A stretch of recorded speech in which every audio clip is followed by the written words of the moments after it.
একজন সাহাবীর দাফন তখনও বাকি ছিল। সেই সাহাবী দূরে পড়েছিল। নবীজি তার কাছে গিয়ে দেখলো এ তো আমার কালো সাহাবী আসওয়াদ, আজকে তো তার বিয়ের আসরে থাকার কথা ছিল।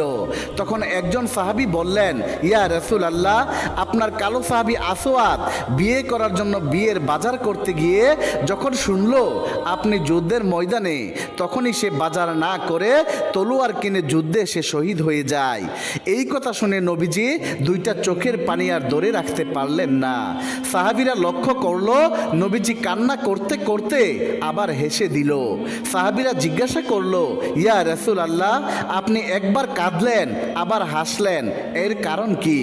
নবীজি তখন বললেন, সাহাবীরা রে, আমি যা দেখি তোমরা তা দেখো না।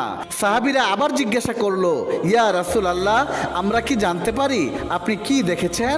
বিশ্বনবী বললেন, আমি দেখলাম জান্নাত থেকে সুন্দরী সুন্দরী হুরেরা এসে আমার আসওয়াতের লাশ নিয়ে টানাটানি করছে। তা দেখে খুশিতে আমি নবী হেসে দিয়েছি। সুবহানাল্লাহ, সুবহানাল্লাহ। এমনিভাবে আরও একটি ঘটনা। একদিন নবী করিম সাল্লাল্লাহু আলাইহি ওয়াসাল্লামের একজন সাহাবী দুনিয়া থেকে বিদায় হয়ে গেলেন। রাসূল পাক সাল্লাল্লাহু আলাইহি ওয়াসাল্লাম ওই সাহাবীর জানাজা পড়ালেন। তারপরে একটি দল সাহাবীর মৃতদেহ নিয়ে কবরস্থানে কবর দেওয়ার জন্য আসলেন। সবার সাথে আমাদের নবীজিও কবরস্থানে হেঁটে হেঁটে আসলেন। কবরস্থানে এসে দুজন সাহাবী কবর খুঁড়তে শুরু করলেন।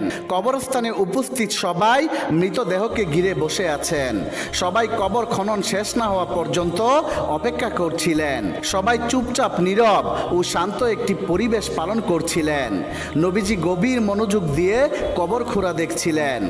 একটু পর বিশ্ব নবী সবার দিকে তাকিয়ে জিজ্ঞাসা করলেন, তোমরা কি জানো মানুষ